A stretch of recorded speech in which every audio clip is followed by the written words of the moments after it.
weather today for the first time. It's chilly.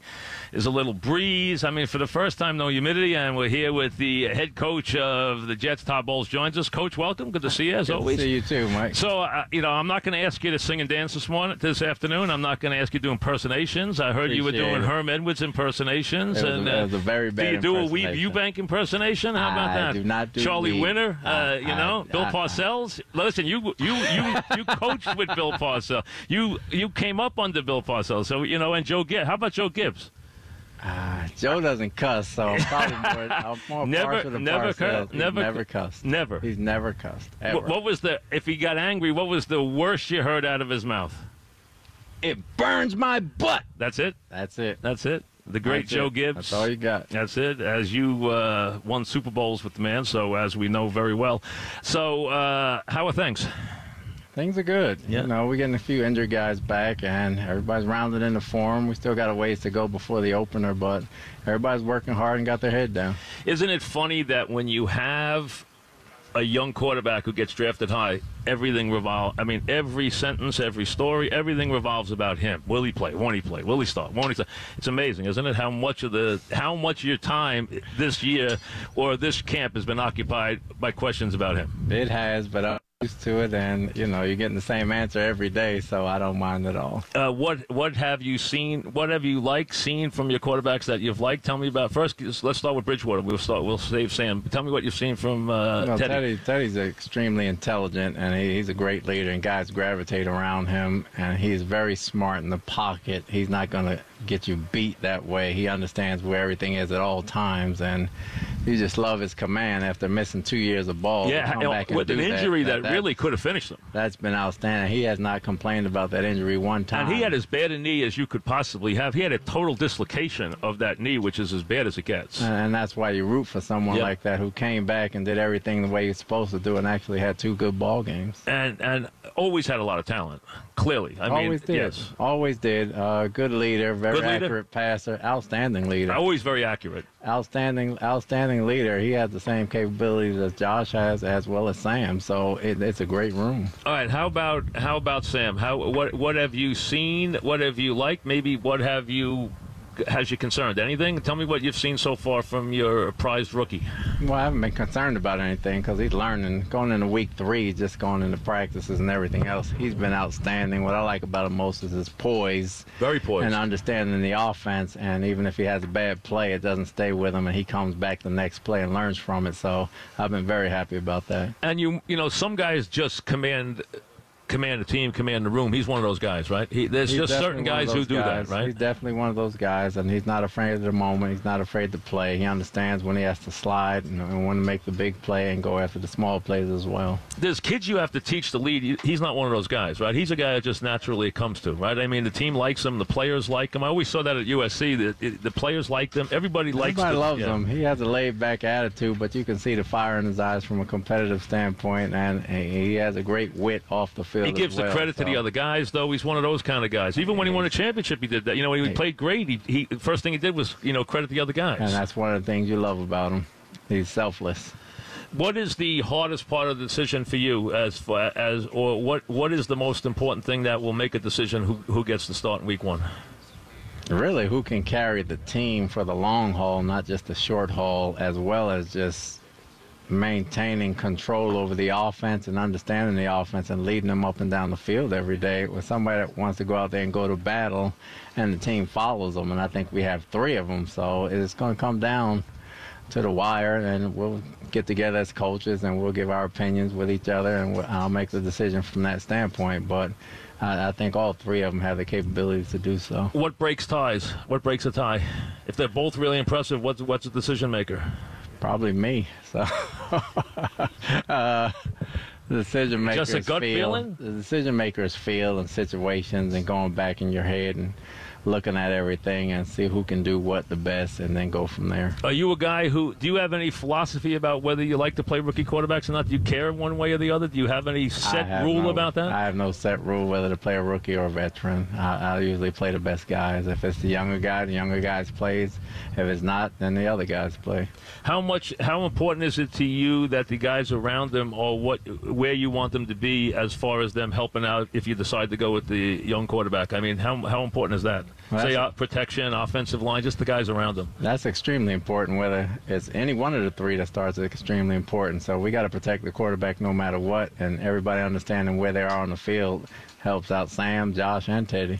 All right, what's different this year as you build this and as you go forward and add another layer this year with the draft and with the new people you've brought in? Tell me what you feel about things this year. What do you feel about your defense?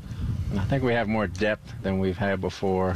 Finally, in the secondary, we've got 3 solid corners, and you got 2 solid safeties. Really solid safeties. And I think we have good depth behind them. I think we have good depth in the inside backer spot and good depth on the D-line.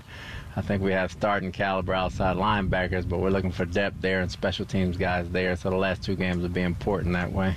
Can the secondary now allow you to be as daring as I know you like to be, as you were, say, in Arizona? Can you now be as daring with this group as you want to be with your calls? No, it's different because the front's different and the guys are different, and you try to, as daring as you try to be, you got to take into consideration all the guys, linebackers and D-line. Right. So we'll take our chances here and there, but we can only cover for so long. We got to get pressure, whether it's 3, 4, 5, or 6-man pressure. We got to get pressure. We understand that as well. So we'll take some chances. Will this team be more aggressive in that regard than the last couple? I will hope to be a little more aggressive than last year. And, those teams were very good at taking the ball away, too, which is something that obviously I know is a big importance thing for you this year. Especially, it helps the offense a great deal and gives them one more possession. So if we can take the ball away, that'll help us out a lot. How do you feel about your skill positions on the offense this year? Forget the quarterback, the other positions. How do you feel? I really like them. I think we're deep at tight end. I think that'll be one of the tougher positions to evaluate. I think we got a lot of receivers that can do a bunch of different things, so that's going to be another tough position come the last cuts. And I think our running backs are very versatile. Haddon, Crowell, obviously Eli got hurt, but Trenton Cannon coming in gives us an element that we didn't have, and I feel good about him. We're talking with Todd Bowles, obviously, as we were a couple of weeks with an eye towards your schedule. Now, your schedule is tough early from the standpoint of how many games you're going to play in how many days the first 3 games. You got 3 games in, 11 days? 12 days? That's tough for any team.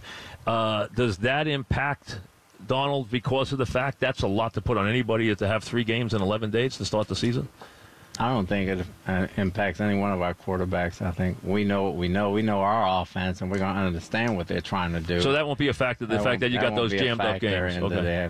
Has that changed camp for you to have that has that made you make any changes towards how you're going to finish up camp because you have those logjam games so tight at the start of the season? No, we kind of simulated that early on. After the green and white scrimmage, we came back to play Atlanta. Then after Atlanta, we left to go to Richmond, and then we ended up playing the Redskins that Thursday. So we had a fact simulation of the games playing in 11 days, but just being in Dallas for a couple years and always playing a Thanksgiving Day game, Bill gave us a pretty good schedule to go by, having to play 3 games in that amount of days as well. So I'm used to it. I'm trying to get the guys used to it, and they got a glimpse of it going from Atlanta to Washington and then coming back here. So we should have a better idea when they come around.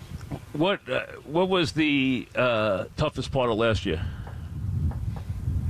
Other than losing? Yeah. Losing's always tough, obviously. It was tough to lose the games the way we did in the second half. We had leads. We were in ball games, just finishing the ball games out and making people beat us as opposed to giving them away, whether it's a muff punt, whether it's a penalty, whether it's a roughing the passer. If they make a great play and beat you, you can live with it. If you beat yourself, they're hard to live with. Do you feel that that's just part of growing pains, is that you have to learn to win those kind of games where you guys were competitive in a lot of games last year? It is, and you do have to go through those growing pains. So hopefully we'll learn from those, and we're still learning from those, and we're very aware of those, and we can put the foot on the gas a little more so and finish them off. I get this question all the time, Coach.